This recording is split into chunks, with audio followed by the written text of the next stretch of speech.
चलिए तो स्टार्ट करते हैं आज का टॉपिक। हमारा आज का टॉपिक है types of chemical reactions, class 10 subject science और chapter number 1 chemical reactions and equations. तो आज का जो टॉपिक है हमारा, उसको शुरुआत करने से पहले मैं एक क्वेश्चन पूछना चाहूँगा और क्वेश्चन है, can we predict chemical reaction? मान लीजिए कि आपको कोई दो अननोन या नोन केमिकल दे दिए जाए, तो क्या वो रिएक्ट करेंगे कि नहीं करेंगे, और रिएक्ट करेंगे तो क्या प्रोडक्ट्स बनेंगे। तो क्या आप प्रोडक्ट्स पहले से प्रिडिक्ट कर सकते हैं, यानी कि अंदाज़ा लगा सकते हैं, और अगर रिएक्ट नहीं करेंगे तो क्यों रिएक्ट नहीं करेंगे। क्लियर? हमने रिएक्टेंट्स क्या होता है वो पढ़ लिया, प्रोडक्ट्स क्या होता है वो पढ़ लिया, और रिएक्शन क्या होता है ये भी पढ़ लिया। हमें अगर एक इक्वेशन दे रखा है तो हम उसको बैलेंस भी कर सकते हैं। लेकिन हमने अभी तक ये नहीं सीखा कि अगर आपको कुछ रिएक्टेंट्स दे रखे हैं तो उसके प्रोडक्ट्स क्या बनेंगे। क्लियर? चलिए आप और हम मिलके इसको पता लगाते हैं कि आखिर अब साइंस का ही एक टॉपिक है, और साइंस जो है वो एक सिस्टमैटिक नॉलेज होता है। ऑब्वियसली कोई लॉजिक होगा, कोई पैटर्न होगा, है ना। हमने बायोलॉजी में काफ़ी सारा क्लासिफिकेशन कर रखा है ऑर्गेनिज्म का। ऑलरेडी हमारे पास 118 एलिमेंट्स हैं, तो ज़रूर कुछ टाइप्स तो होंगे ही कि भाई हाँ इतने पर्टिकुलर टाइप्स के केमिकल रिएक्शंस होते हैं।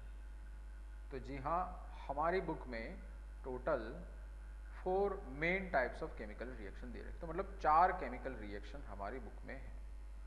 उसके ही बारे में आज हम थोड़ा ओवरव्यू लेंगे। तो सबसे पहले पहला जो टाइप है वो है कॉम्बिनेशन रिएक्शन। क्या होता है ये कॉम्बिनेशन रिएक्शन? तो कॉम्बिनेशन रिएक्शन के अंदर आपको पता है कि लेफ्ट हैंड साइड होता है वो है रिएक्टेंट्स, और राइट हैंड साइड होता है प्रोडक्ट्स। और ये आप सिंबल देख रहे हो, कहीं ना कहीं एक एटम के सिंबल जैसा लग रहा होगा। अच्छा, तो मतलब दो एलिमेंट, दो कंपाउंड, या एक एलिमेंट या एक कंपाउंड या दो से भी ज़्यादा हो सकते हैं, वो रिएक्ट करेंगे और एक ही प्रोडक्ट बनाएगा। जी हाँ, ये बहुत ज़रूरी है कि एक ही प्रोडक्ट बने। इसे हम बोलते हैं कॉम्बिनेशन रिएक्शन। दूसरा नाम है सिंथेसिस रिएक्शन। तो बहुत ही सिंपल था, 2 or more reactants combine reacts and form only 1 products. चलिए आगे बढ़ते हैं। दूसरा है डीकम्पोजिशन रिएक्शन। अब ये देखिए कॉम्बिनेशन का ऑपोजिट है, यानी कि आपके पास एक ही रिएक्टेंट है। कितना? एक ही रिएक्टेंट है, और उसमें से 2 या 2 से ज़्यादा प्रोडक्ट्स बनेंगे। क्लियर? फिलहाल तो मैंने यहाँ पे 2 एलिमेंट लिए हैं और यहाँ पे 2 प्रोडक्ट लिए हैं, लेकिन कॉम्बिनेशन की डेफिनेशन के हिसाब से 2 तो मिनिमम चाहिए कंबाइन होने के लिए, और डीकम्पोजिशन की डेफिनेशन के हिसाब से 2 तो मिनिमम प्रोडक्ट्स बनेंगे। चलिए, तो पहला वाला अगर याद रह रहा है तो दूसरा वाला तो उसका ऑपोजिट है। तीसरा वाला देखते हैं, सिंगल रिप्लेसमेंट या फिर सिंगल डिस्प्लेसमेंट रिएक्शन। अच्छा, इसमें क्या होता है, एक एलिमेंट और एक कंपाउंड, ये दोनों रिएक्ट करते हैं। क्या होता है, एक एलिमेंट और एक कंपाउंड रिएक्ट करते हैं। अब ये जो एलिमेंट है अकेला, वो इस कंपाउंड में से किसी एक एलिमेंट से ज़्यादा रिएक्टिव होता है। अब मान लीजिए कि C जो है वो B से ज़्यादा रिएक्टिव है इस केस में, तो C क्या करेगा, C B को यहाँ से हटा देगा और वो A के साथ जुड़ जाएगा और B बेचारा अकेला पड़ जाएगा। तो ये हो गया सिंगल डिस्प्लेसमेंट रिएक्शन। इसकी डेफिनेशन है कि highly reactive element displaces least reactive element from its compound. चलिए, और आखिरी वाला है डबल डिस्प्लेसमेंट या फिर डबल रिप्लेसमेंट। इसमें क्या होता है कि यहाँ पे एक कंपाउंड है रिएक्टेंट्स में, एक और कंपाउंड है। अब ये दोनों कंपाउंड वाटर सॉल्युबल होते हैं, मतलब कि पानी के अंदर डिसॉल्व हो जाते हैं, और डिसॉल्व होने के बाद आयंस बन जाते हैं। आयंस आपको पता ही होगा, positive ion, negative ion. Positive ion को कैटायन कहेंगे, नेगेटिव आयन को एनायन कहेंगे। तो ये वाला कंपाउंड भी सॉल्युबल है, ये वाला कंपाउंड भी सॉल्युबल है। तो दो सॉल्युबल कंपाउंड एक दूसरे के साथ जब रिएक्ट करेंगे तो दूसरे दो कंपाउंड बनेंगे, हालांकि उनमें से एक इनसॉल्युबल होगा। जी हाँ, और उस इनसॉल्युबल को हम बोलते हैं प्रेसिपिटेट। क्या बोलेंगे? प्रेसिपिटेट। तो वो जो सॉलिड बन गया, पॉसिबल है कि वो ऊपर फ्लोट करने लगे या फिर बॉटम में जाके सिंक करे यानी कि डूब जाए, या फिर वो कहीं ना कहीं बीच में डिस्पर्स फॉर्म में रह सकता है। क्लियर? यानी कि दो सॉल्युबल कंपाउंड जो जनरली आयोनिक कंपाउंड्स होते हैं वो रिएक्ट करते हैं। यहाँ पे देखिए ए और बी और सी और डी अलग हो गए और AC और BD इस तरह से दो नए कंपाउंड बन गए। एक होगा इनसॉल्युबल, हालांकि दूसरा होगा सॉल्युबल। इसको बोलते हैं डबल डिस्प्लेसमेंट। अब एक एक करके थोड़ा बहुत देखते हैं आज कि कॉम्बिनेशन में कुछ एग्जांपल्स देखेंगे, डीकम्पोजिशन के, सिंगल डिस्प्लेसमेंट के, डबल डिस्प्लेसमेंट के, राइट? तो ये अभी 4 टाइप के केमिकल रिएक्शंस हैं। तो सबसे पहले कॉम्बिनेशन की definition, when to or more elements and और कंपाउंड्स। अब ये एंड और साथ में कैसे लिखा है मैंने, तो देखिए पहले एंड को समझते हैं, और को भूल जाते हैं। तो स्टेटमेंट क्या होगा? When to or more elements and compounds, यानी कि एक एलिमेंट होगा और दूसरा कंपाउंड होगा, और ये दोनों कंबाइन होके एक नया कंपाउंड बनाएंगे। चलिए, अब एंड को भूल जाते हैं और को देखते हैं। वापिस स्टेटमेंट पढ़ते हैं, when to or more elements और कंपाउंड्स रिएक्ट्स एंड कंबाइन। अच्छा, जब और लिखा तो इसका मतलब होता है कि या तो दो एलिमेंट रिएक्ट होंगे। जी बिल्कुल, मैंने पहले ही बता रखा है कि मिनिमम 2 चाहिए, बाकी ज़्यादा कितने होंगे उसका यहाँ पे कुछ भी लिखा नहीं है। या तो 2 कंपाउंड रिएक्ट होंगे, या तो 2 कंपाउंड रिएक्ट होंगे और एक नया कंपाउंड बनेगा। क्लियर? लेकिन खास चीज़ ये है कि कंपाउंड जो है लास्ट तो एक ही बनना चाहिए, तभी कॉम्बिनेशन रिएक्शन होता है। और ये सब अगर नहीं लिखना है तो simple, 2 or more reactants and only 1 product. काफ़ी सिंपल है।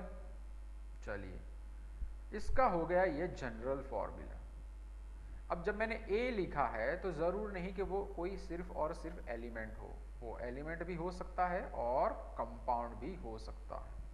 सेम टू सेम बी के लिए, ऑब्वियसली ए भी तो कंपाउंड ही होगा।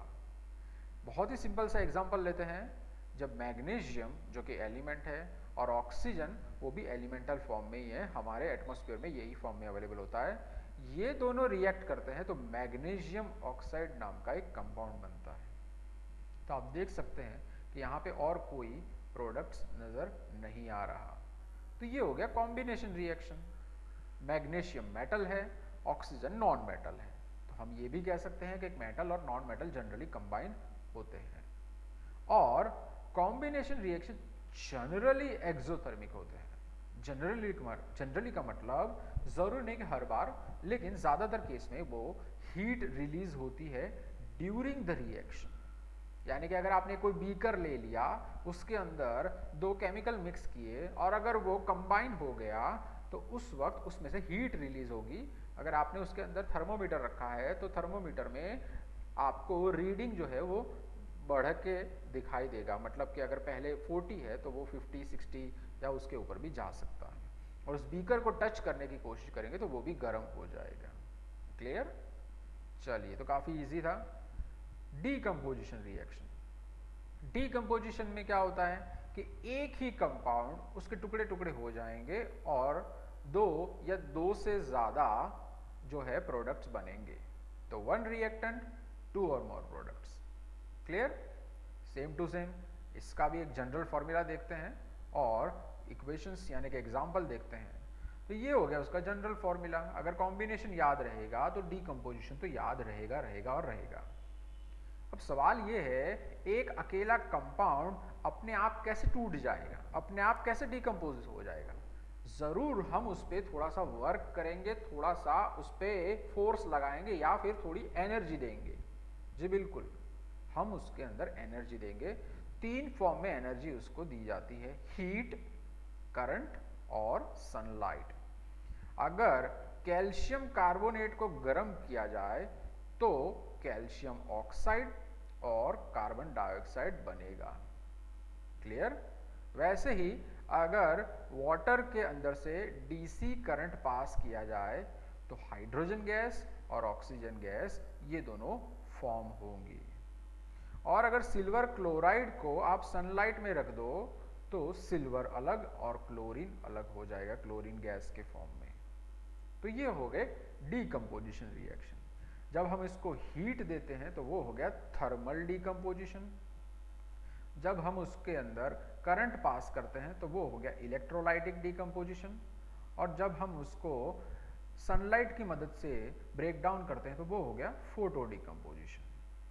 क्लियर? जैसे फोटोसिंथेसिस, आपको पता है फोटोसिंथेसिस में सनलाइट इंपॉर्टेंट है, बिना सनलाइट के फोटोसिंथेसिस नहीं होता।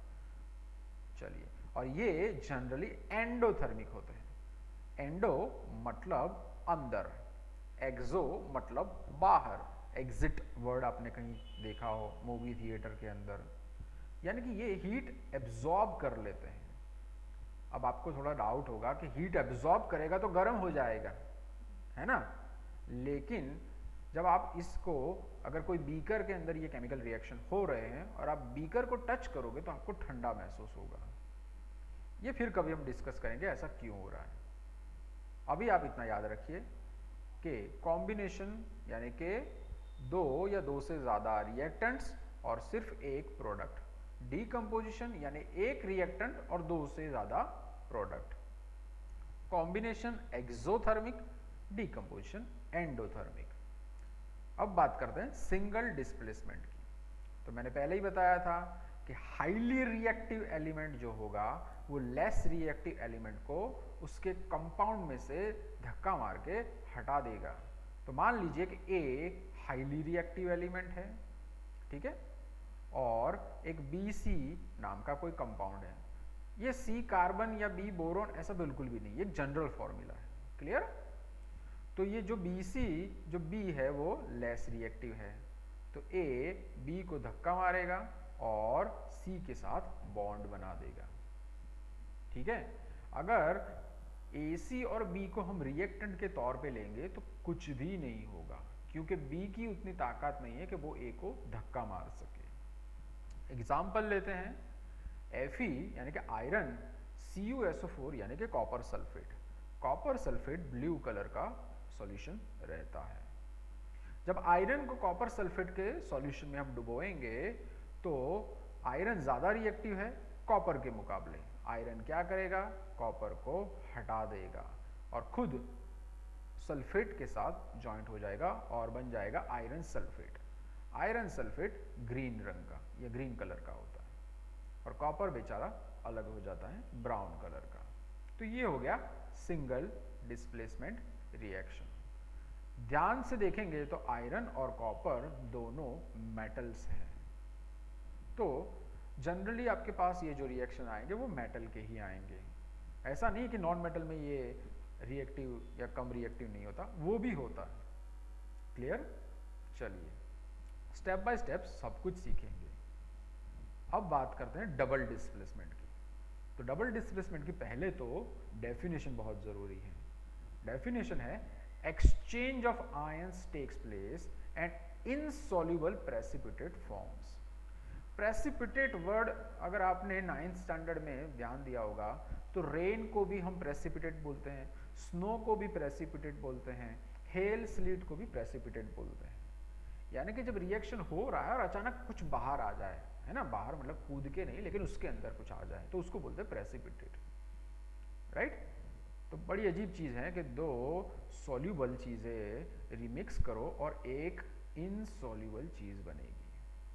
क्लियर। तो हम ये एग्जाम्पल भी देखते हैं, लेकिन उससे पहले उसका एक जनरल फॉर्मूला। जनरल फॉर्मूला है AB और CD। जैसे मैंने बताया आयनिक कंपाउंड होंगे तो A पॉजिटिव रहेगा, B नेगेटिव रहेगा। क्लियर। यहाँ पे C पॉजिटिव रहेगा या फिर D नेगेटिव रहेगा। क्लियर। तो A जो है वो D के साथ बॉन्ड बना देगा और B जो है वो C के साथ बॉन्ड बना देगा। तो हमारे प्रोडक्ट्स हो जाएंगे AD और BC। क्लियर। दो तरह के कंपाउंड अभी तो हम देखेंगे, कोवेलेंट और आयोनिक कंपाउंड। आयोनिक कंपाउंड में प्लस और माइनस, जैसे आपने ये रूल पढ़ा ही होगा कि like charges repel each other, unlike charges attract each other. तो ये दोनों अनलाइक है, प्लस और माइनस अनलाइक है, इसीलिए तो ये अट्रैक्ट हो रहे हैं। क्लियर।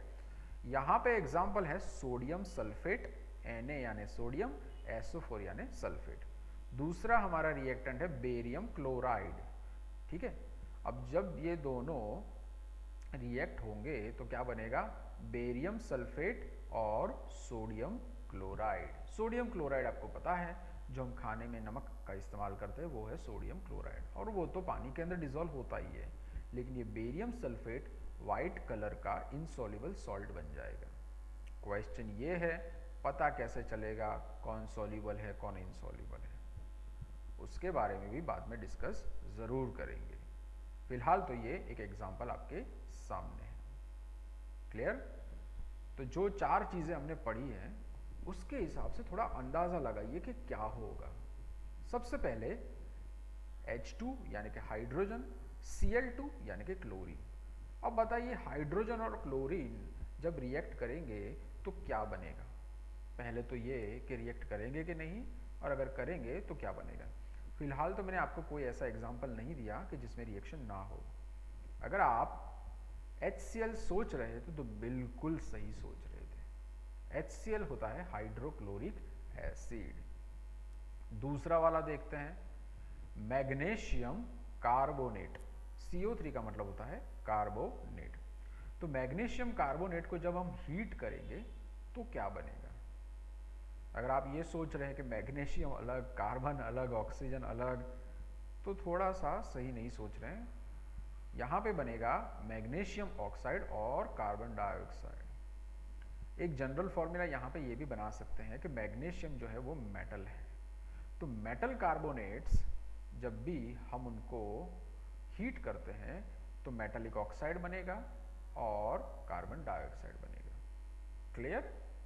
चलिए तीसरा वाला देखते हैं। एल्यूमिनियम मेटल है, कॉपर मेटल है और ये कॉपर सल्फेट है।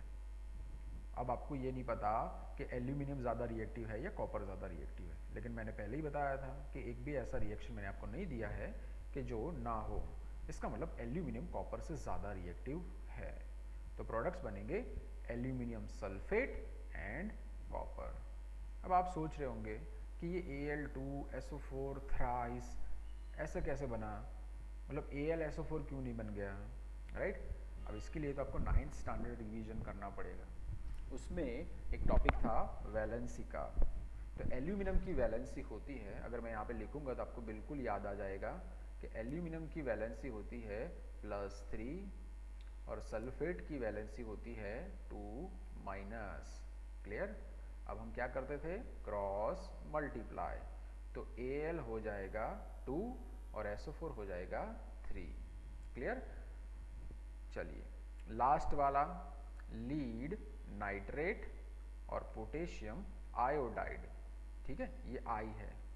तो लीड नाइट्रेट और पोटेशियम आयोडाइड, बताइए क्या बनेगा। Lead metal, potassium metal, nitrates और आयोडाइड नॉन मेटल, या फिर ये हो गया पॉजिटिव, ये पूरा हो गया नेगेटिव, ये हो गया पॉजिटिव और ये हो गया नेगेटिव। तो हमने क्या दिखा था कि पॉजिटिव नेगेटिव के साथ और ये वाला पॉजिटिव इस नेगेटिव के साथ। तो क्या बनेगा, lead iodide and potassium nitrate. अब आप ये सोच रहे होंगे कि ये यहाँ पे तो एक आई है तो पी बी आई क्यों नहीं बना। सेम टू सेम यही वाली चीज़ वहाँ पे अप्लाई होगी, ये याद रह जाएगा, थोड़ी प्रैक्टिस करनी ही पड़ेगी। क्लियर।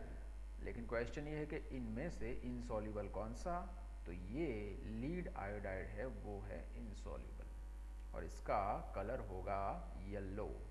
क्लियर। तो इसको गोल्डन रेन एक्सपेरिमेंट के नाम से भी जाना जाता है। हालांकि अगर आप इस सॉल्यूशन को गर्म करोगे तो वापस लीड आयोडाइड इनसॉल्युबल हो जाएगा और जैसे ही ठंडा करने लगोगे तो वापस वो गर्म करोगे तो सॉल्युबल हो जाएगा और ठंडा करोगे तो वापस इनसॉल्युबल हो जाएगा। यानी कि कलरलेस सॉल्यूशन में अचानक से आपको वो येलो कलर के डॉट्स दिखने शुरू हो जाएंगे, इसलिए हम उसको गोल्डन रेन एक्सपेरिमेंट के नाम से भी पहचानते हैं। तो बहुत बहुत धन्यवाद, आपने पूरा ये कोर्स जो है, हमारा लेसन जो है, ये वाला टॉपिक कंप्लीट किया। ऐसे ही बाकी के टॉपिक भी कंप्लीट करते रहिए। क्लियर।